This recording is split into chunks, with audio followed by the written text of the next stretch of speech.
Hola queridos amigos, ¿cómo están hoy?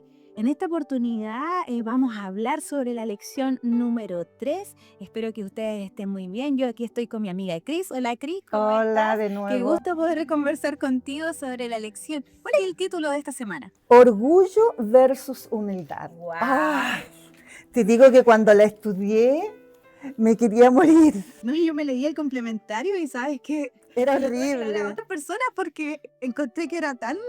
Oye, y el versículo de memoria, el que se enaltece será humillado y el que se humilla será enaltecido. Qué desafío, Wow. porque normalmente nosotros como seres humanos nos enaltecemos. Creemos que lo hacemos todo bien, que son los otros los que fallan, los otros no lo hacen tan bien como nosotros. Entonces, realmente esta semana yo creo que nos va a remecer. Y tenemos un invitado súper especial. Ay, cuéntame quién es, por favor. Dispensa presentación. Es nuestro pastor, nuestro querido pastor Videla, que está con nosotros. Bienvenido, pastor. Muchas gracias. Gracias por estar con nosotros en esta reunión, en este estudio que queremos que sea lo mejor posible para nuestros maestros. No, es grato para mí Qué bueno. compartir, qué mejor que estudiando la Biblia. Amén. Vamos a hacer Eso. una oración y Cris, ¿Ya? por favor, nos dirige. Ok. Padre querido que estás en el cielo, nos dirigimos a ti para que tú, con tu Santo Espíritu, puedas iluminar nuestra mente. Ayúdanos, Señor, para que podamos entender mejor tu palabra. Ayúdanos para que podamos internalizarla. Que no sea un estudio superficial, sino que sea un estudio personal, que sea una reflexión personal y que tu Espíritu Santo nos ilumine para saber dónde estamos fallando específicamente para poder mejorar nuestra comunión contigo. Bendice en forma muy especial al pastor Videla al dirigirnos en esta lección. Lo agradecemos en el nombre de Cristo Jesús. Amén. Amén. Ya, pastor, tenemos el tiempo con usted. No es importante destacar los puntos claves de la lección. ¿Qué vamos a aprender esta semana? Bueno, esta semana tenemos, yo creo que aprender algo bien puntual, pero también esto es muy desafiante, como decía Cris, porque tenemos lo que todos los seres humanos tenemos y poseemos, que es nuestro orgullo.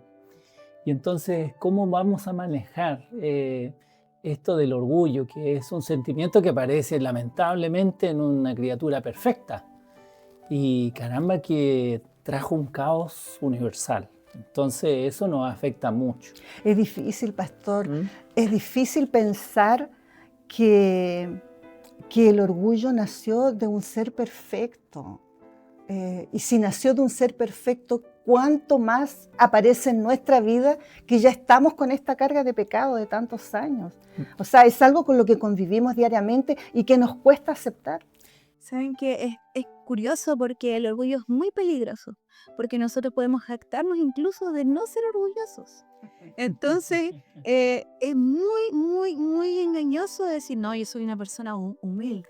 Bueno, es que en el momento que dices que eres humilde, ya eres orgullosa. Exactamente. Bueno, nosotros tenemos la diferencia y la gran ventaja que sabemos que esto es en su origen, Sí. es nuestra cosmovisión de nuestra teología y nuestras creencias bíblicas, que su origen es en el cielo, ¿no? Pero también lo vemos en nuestras familias.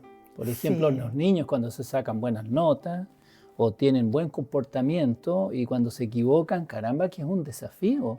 O cuánto sufre un niño que tiene excelencia académica a veces y, ¿no es cierto?, se le produce un problema con una muy mala nota, una muy baja calificación. Es terrible lo que le sucede a ese niño. Entonces, ¿cómo vamos a lidiar los padres? ¿Cómo vamos a lidiar en la iglesia, en la sociedad, en nuestros trabajos con el tema del orgullo, cuando profesionalmente algunos de nosotros o algunos de otras personas, o en sus trabajos o en sus competencias de trabajo, hay personas que son muy talentosas, muy capaces y a veces no son reconocidas? Y eso genera también un Sí, conflicto, ¿no? Exactamente. Y aparte que el mundo hoy en día te dice que reconozcas tus logros, ¿sí o no? Va el psicólogo y te dice, oye, pero valídate, Claro, reconoce tus cosas. exactamente. Entonces como que yo siento que Satanás se ha metido en la cultura colectiva para promover el orgullo como algo bueno. Pero nosotros sabemos, como decía usted en nuestras creencias, que el orgullo no proviene de algo. Bueno, No hay es que igual. diferenciar, porque también está el sano orgullo, voy a decirlo así, capaz que O el alguien me- orgullo positivo. O el positivo. orgullo positivo, como decía la Claro, lección. por ejemplo, cuando tú, por ejemplo, me dices, ¿sabes qué? Hoy día caminé 5 kilómetros. Qué bueno, Y perfecto, la claro. semana pasada logré 3 y ahora estoy feliz. O me Bu- siento orgullosa Sí. de un kilo. También. Bueno, no quería dar ese ejemplo, pero ya que lo tocaron, claro. Y eso tiene que ver con un estímulo positivo, Ujú. pero cuando ya tú dices, yo subí al Cerro Caracol y miré la ciudad y miré Concepción, y qué feo es Concepción sin mí. Eso es diferente. Eso es diferente, es verdad. Y eso es lo que le pasó a Lucifer, y eso es lo que también entrampa un poco a los discípulos justo en un momento tan íntimo como una cena, que es conocido en el mundo cristiano como la última La cena. última cena. Interesante lo que usted dice, pastor, porque yo no había caído en esa reflexión y estudiando esta lección me di cuenta de que para que haya orgullo tiene que haber comparación. Sí, yo no había caído en eso. Aquí el complementario cita a Lewis, que es un teólogo muy destacado, que dice que el orgullo no deriva del placer de poseer algo, sino de poseer algo más de eso que el vecino. Y es la comparación lo que nos vuelve orgulloso, el placer por estar encima de los demás. O sea, si hicieran, todos fuéramos igual de ricos, igual de bellos, igual de inteligentes, no existiría el orgullo. Bueno, Pero es esa comparación lo que nos lleva a esa sensación cierta de superioridad. Ujú. Pero el Señor nos dio dones a cada uno y Él quiere que nosotros no seamos iguales. El problema fue Satanás, Exacto. Muy bien. porque ese sentimiento lo podríamos tener, pero sanamente, en que yo aporto con mis habilidades y tú aportas con tus habilidades, pero Satanás se metió en el medio y ahí echó a perder todo. bueno, claro, cuando uno hace el estudio, ¿no es cierto?, en Isaías, en Ezequiel, de lo que sucedió en el cielo, sin duda el origen es ahí, ¿no? Pero vamos a, digamos, a desmenuzar un poco el tema entre los discípulos, que es algo interesante y que la lección también lo menciona, y menciona también algo paradójico que Jesús habla, ¿no es cierto?, a modo de ejemplo, y habla del publicano, ¿no es cierto?, y Sí. el fariseo, que están los dos en la iglesia, afortunadamente, ¿no? Son dos universos. Sí. Y entonces cuando Jesús está con sus discípulos, no sé si a ustedes les llama la atención, cuando surge la pregunta, bueno, parece que se va a ir, parece que no va a estar con nosotros, porque hace rato nos viene Claro. diciendo, bueno, pero alguien, bueno, puede ser que sea coronado, ¿no?, al entrar en Jerusalén, perfecto, ya, pero ¿quién de nosotros ahora va a Va a tomar? estar al lado. Claro, ¿quién va a tomar el control? Claro. ¿Quién va a dirigir esto, ¿no? ¿Quién nos va a liderar? Y Ujú. ahí es donde Jesús, bueno, el Señor Jesús tiene oídos por todos lados y nos escucha. Y sabe lo que a veces nos pasa a nosotros cuando tenemos competencias, por ejemplo, laborales. Las competencias laborales a veces tú calificas perfecta, pero hay otro que a lo mejor no, pero escogen al otro. Entonces eso es complejo en la vida. Y aquí Jesús rompe el paradigma, porque escucha la conversación y le dice, muy bien, los reyes, los jefes, los superiores, el gerente, llega a la oficina, o llega, se sienta. Él comienza a servirle a todos los empleados primero y se sienta al final él al comer, o limpia la mesa y después se sirve solito él en la cocina. Y Jesús les dice, no es así, No es así. pero yo estoy al revés de revés. lo que la sociedad nos ha impugnado a nosotros, el modelo. Y aquí Jesús plantea un modelo y dice, yo no estoy como agarrado del trono o del poder, sino que yo vine para servir. Y ahí quiebra algo que para nosotros es medio complejo de repente, sobre todo para los que de alguna otra manera ejercemos liderazgo dentro de ciertos círculos sociales, Exacto. laborales, técnicos, donde la última palabra a veces la tienes que tener tú. Quizá alguien que está escuchando esto le es muy cercano porque tiene que tomar decisiones en un par de horas más. O el lunes cuando ingrese su trabajo, ¿no? ¿Cómo lo va a hacer? Entonces, aquí están yo no sé si decir simpático, pero el contrapunto. Jesús, claro, es como decir, muy bien, pero yo no estoy aquí para dar más órdenes, sino simplemente para ejecutarlas. Y Pero, eso es impresionante. es que es demasiado humano, pastor. Es demasiado humano. Yo creo que ahí está nuestra raíz en la tierra. Jesús les decía realmente, lo que pasa es que ustedes se entusiasmaron con las cosas de la tierra, ¿no es cierto? Y ustedes, yo creo que uno realmente pierde un poco la noción, se separa un poco de la parte espiritual y va con la corriente, porque ir contra la corriente es muy difícil. Entonces, y eso también pasa en nuestra iglesia, porque nuestros líderes o nosotros como líderes deberíamos dar el ejemplo en el servicio. Bueno, eso es lo que finalmente hace la diferencia del liderazgo. Claro. El liderazgo de Jesús se mueve. El liderazgo del que quiere tener control y poder se sienta. Se siente, exactamente. Da órdenes. Entonces, con todo respeto, pero en la iglesia no tenemos gerentes, no tenemos jefaturas. Tenemos gente que está dispuesta a servir. Pero cuando tú pierdes en tu familia, en la iglesia, y ojalá en el trabajo no te suceda, el horizonte de servir, te va a producir tu trabajo penuria, te va a traer amargura de espíritu y por otro lado te va a llenar de conflicto. Porque el desafío nuestro en nuestro trabajo es servir. Con esto no estoy diciendo que usted, que tiene una posición importante en su trabajo y que la firma suya vale mucho y pesa mucho, no le estoy diciendo que abandone su posición. Le estoy diciendo que simplemente la Biblia nos está desafiando a un estilo de liderazgo totalmente diferente, sin perder las composturas laborales, ni técnicas, ni legales que estamos en nuestro trabajo. Pastor, y eso es lo bonito que tiene nuestra iglesia. A mí me gusta eso de ver, por ejemplo, una persona que profesionalmente tiene éxito, ¿no es cierto? Y llega aquí a la iglesia y es diácono. Y es el que le toca abrir la iglesia, es el que le toca venir a cuidar alguna cosa o a llenar el tanque bautismal. Eso es hermoso. A las 4 de la mañana, exactamente. Eso es muy hermoso. Y bueno, también tenemos maestras de niños que son juezas. Exacto. Tenemos cirujanos que a veces son maestros de niños. Exacto. En nuestras iglesias tenemos distintas profesiones dentro de nuestra iglesia y da gusto porque en la iglesia nos mezclamos todos para servir.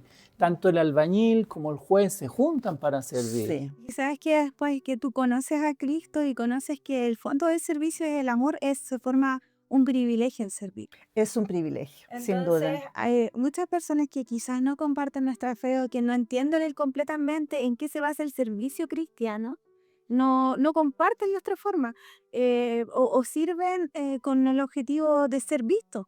Pero yo recuerdo que en el trimestre pasado, si es que más no me equivoco, nosotros hablamos un poco del servicio ahí, ¿sí? Y hablamos de que el servicio tiene que ser como vertical y horizontal. Si cuando tú sirves al Señor, también sirves a ti prójimo. Claro, y esas son las diferencias que marcamos y vamos creciendo todos, ¿no? Porque de repente también tendemos a perdernos y diluirnos con las funciones que a veces la iglesia, que sabiamente solo nos propone por un año, a veces máximo 2. Entonces la iglesia es muy prudente en eso, lo mismo que en el caso de los pastores, no estamos una eternidad en una iglesia, estamos una cantidad de años suficiente para que podamos ir a otro lado a servir y entonces no tenemos esa veneración de repente con el pastor, ¿no? Que se sucede en otras congregaciones. Todo tranquilo, se basa en el liderazgo. Pero este liderazgo finalmente, yo diría así, o es para la gloria de Dios, amén. Claro. O es para la gloria de la persona. Cuando Si es para la gloria de la persona, persona, no hay nada más que hacer que aplaudir. Pero si es para la gloria de Dios, todo pasa bien, feliz, armonioso, tranquilo, sosegado y equilibrado. Porque es para la gloria de Dios. Por ejemplo, uno no ve que a Jesús lo aplaudan. Claro, lo vitorearon en entrar a Jerusalén. Pero después los mismos que lo vitorearon fueron los que lo gritaron para que lo crucificaran. Claro, entonces por eso es que San Pablo lo expresa muy bien en Filipenses capítulo 2, cuando él habla de la equinoxis, que es el vaciamiento de Dios a ser una criatura. Y cómo él se posterga en sus poderes para no echar mano y demostrar que como ser humano y ser obediente a Dios vale la pena y tiene satisfacción.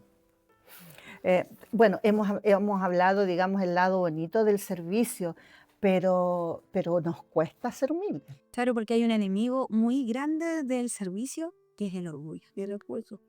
Bueno, y a veces nos admiramos de los discípulos, nosotros decimos, "Ay, pero ¿cómo si los discípulos estaban con el mismo Jesús? Oye, pero nosotros no somos mejor que ellos, tenemos las mismas debilidades, e incluso hasta peor, porque nosotros hemos leído esa historia 1000 veces, y aún así cometemos los Seguimos. mismos errores. Yo creo que aquí Es la una lucha lección, constante. sí, yo creo, Cristina, que aquí, por ejemplo, la lección fue muy prudente en mostrarnos un ejemplo. Ujú. Y en Lucas, el capítulo 18, el verso 11 y 12, está, ¿no es cierto?, este ejemplo que Jesús les va a relatar a los discípulos. Y a ver si leemos un poquito el versículo 11 y 12 solamente. 18. Versículo 11 y 11 12, y para 12. recordar a los maestros y a los Ujú. alumnos de la clase. Y ya voy a leer, que dice, el fariseo puesto en pie oraba consigo mismo de esta manera. Dios, te doy gracias porque no soy como los otros hombres, ladrones, injustos, adúlteros, ni aún como este publicano. Ayuno 2 veces a la semana y diezmo de todo lo que gano. Perfecto. Miren aquí. Y aquí está el modelo, ¿no? Fue la Jesús. cabeza de Cristo. Sí, y esto es una parábola, es un ejemplo. Y cuando Jesús citaba parábola, no eran solo ejemplos o parábolas, sino que tenían un trasfondo como de real. Claro. Por ejemplo, muchas parábolas que Jesús Exactamente. habló tenían un trasfondo trasfondo real de real. lo que estaba mirando alrededor. Entonces, Ajá. aquí tenemos dos tipos de personas. Una persona totalmente religiosa que la Biblia, Jesús señala que cuando él ora, Cristina, cuando él ora, ¿sabe? Jesús dice, oraba consigo mismo. Y eso es terrible porque podemos apuntar con el dedo, pero yo lo voy a hacer de otra forma. Mira, muchas veces yo he orado consigo mismo. Esto es como orar con los ojos abiertos mirando un espejo. Y tú te hablas a ti mismo, pero tu oración no está subiendo al cielo. Porque tú estabas hablando con tu conciencia, ni siquiera con tu conciencia, estás hablando con tu orgullo, así, derechamente. No estás hablando con Dios. Hay oraciones que nosotros hacemos que son solamente repeticiones. Sí, automáticas. Y estas repeticiones no tienen que ver con la bendición de los alimentos, con ponerse en el manubrio antes de salir, no, tiene que ver de tu momento de comunión. Ujú. Entonces, los que les cuesta orar están con un conflicto. Y este conflicto tiene que ver entre el orgullo y la humildad. Porque cuando yo deseo conversar con alguien, tengo que aprender a escuchar también, ¿no? Claro. Si Bueno, no es diálogo. Y aquí hay un diálogo de un individuo que dice Jesús que está hablando con un espejo. Claro. Y el espejo es súper autorreferente y es un problema serio el orgullo, como decía Belén hace un comienzo, porque el orgullo ya pasa a ser patológico, pasa a ser enfermizo. Porque cuando en el orgullo tú te miras al espejo y dices, ¡ah, qué bello soy, qué hermoso me veo! Todos nos arreglamos antes de venir a la iglesia en el espejo, ¿no? Pero quedarnos muchas horas en el espejo no es saludable, Claro que porque va a haber tus defectos. Entonces, este hombre ora y una de las cosas que hace al orar con sí mismo es mostrar sus méritos, que no son malos. Por ejemplo, diezmar nunca ha sido malo. no. Ujú. Dice ayunar. Ayunar, ¿qué es lo que es ayunar, Cristina? Ujú. ¿Qué es ayunar? Es olvidarnos de todo lo que tiene que ver con nuestra necesidad biológica, física, ¿Ya? y dedicarnos a estrechar los lazos con Dios. Perfecto. Es el día de la caminata con Jesús. Claro. No es O un sea, sacrificio. no. De primera, claro, cuando uno no lo ha practicado es un sacrificio, pero cuando ya tú lo practicas, No. el ayuno es salir a caminar con Dios Dios. tranquilo. Y diezmar es lo mismo. ¿Diezmar qué es? Diezmar es simplemente gratitud, no es pagar la luz. No es yo diezmo, tú me das salud. Yo diezmo, me suben las calificaciones. ¿Qué es para ti diezmar, Belén? Es un acto de fidelidad al Señor. De amor. Yo creo que es de amor. Claro, es de amor. De amor. Es, Sí. ni siquiera estás dando el 100%, es un porcentaje que está en la Es Biblia. una forma de reconocer que Él es soberano. Exacto.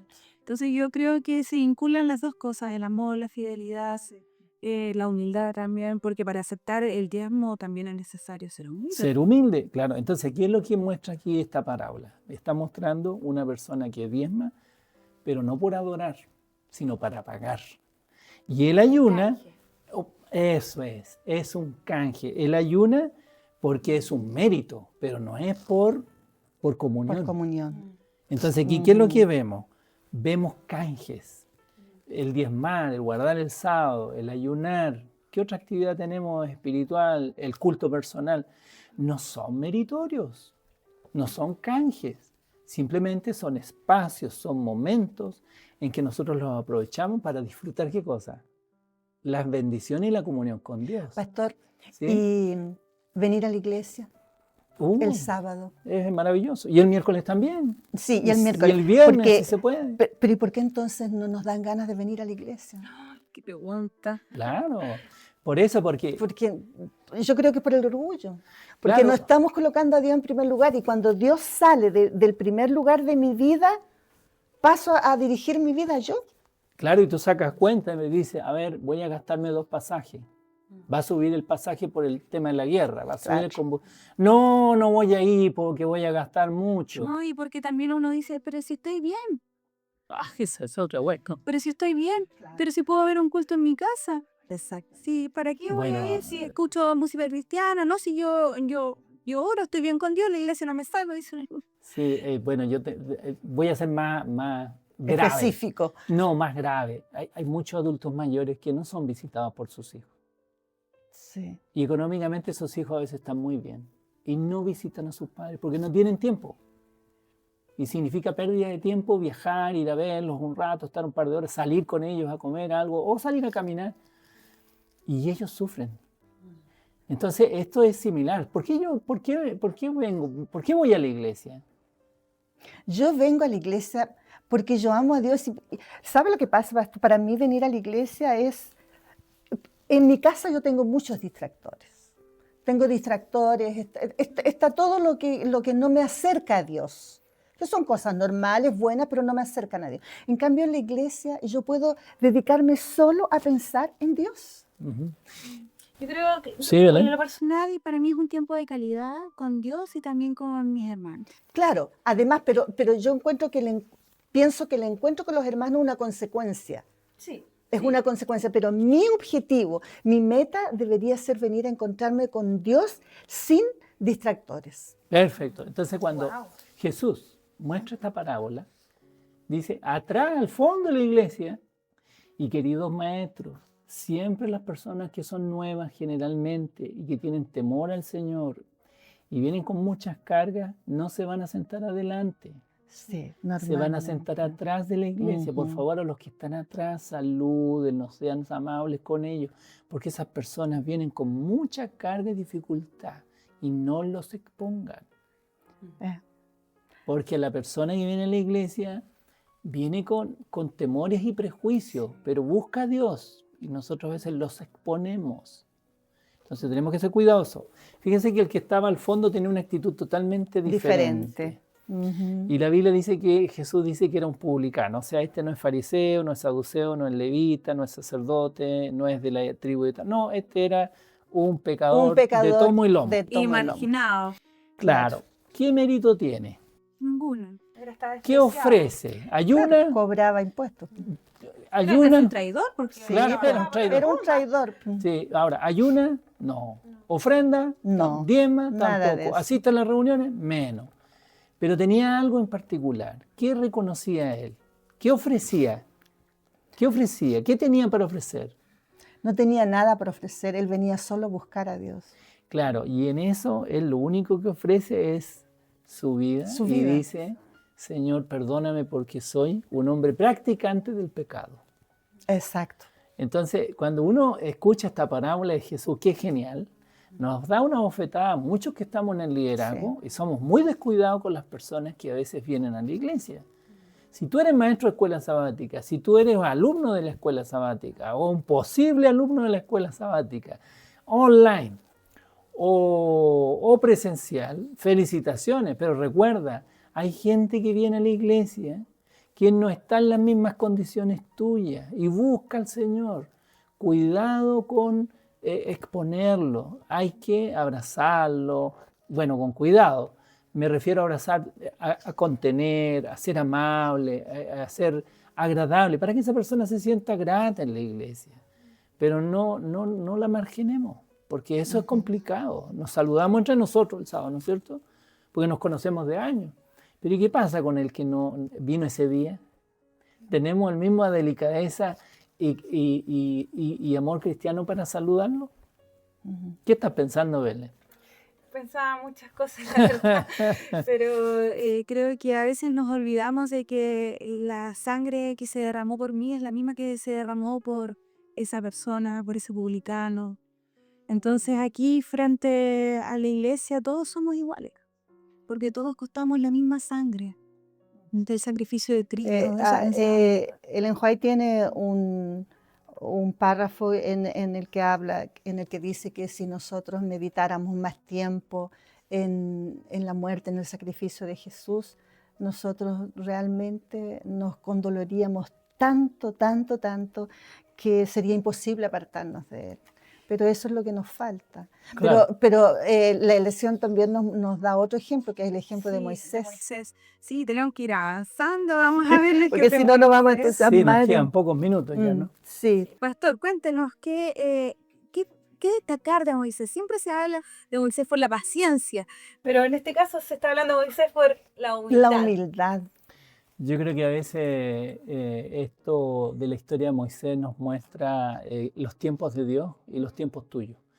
Y en los tiempos de los maestros, escuela sabática, los alumnos de la escuela sabática, todos tenemos tiempos en los cuales Dios nos va a probar y nos va a sacar brillo. Y el brillo a veces va a significar su tiempo, va a significar un poco de soledad, un poco de postergación, pero vamos a salir victoriosos. Es maravilloso la transformación de un Moisés, de un gran estatus intelectual, de tremendas capacidades y de una vida muy cómoda, muy, digamos, envidiable. Él tenía todo. Lo tenía todo y se fue a vivir entre los corderos, en el cerro, allá en la montaña, en el desierto, empolvado, Sí. sin tinas, sin agua caliente, Sin nada. todos esos lindos factores, ¿no? Entonces, aquí uno ve que Moisés, el Señor lo vació. Así como Pablo en Filipenses, ustedes estudiaron, ¿no es cierto?, capítulo 2, el Señor hace el tratamiento de vaciarlo. ¿Y cómo lo hace? A través de la naturaleza, a través de la cría de animales y nada menos que con un redil de ovejas. Entonces, y en la montaña, en los cerros, en los valles, Moisés empieza a vaciarse de ese Moisés tóxico, de cierta forma, sí. con una influencia muy pagana, con una influencia muy fuerte. Lo bueno de Moisés es que finalmente él se vacía y el Señor ahí cuando se vacía, le dice, ahora estás preparado. Ahora sí.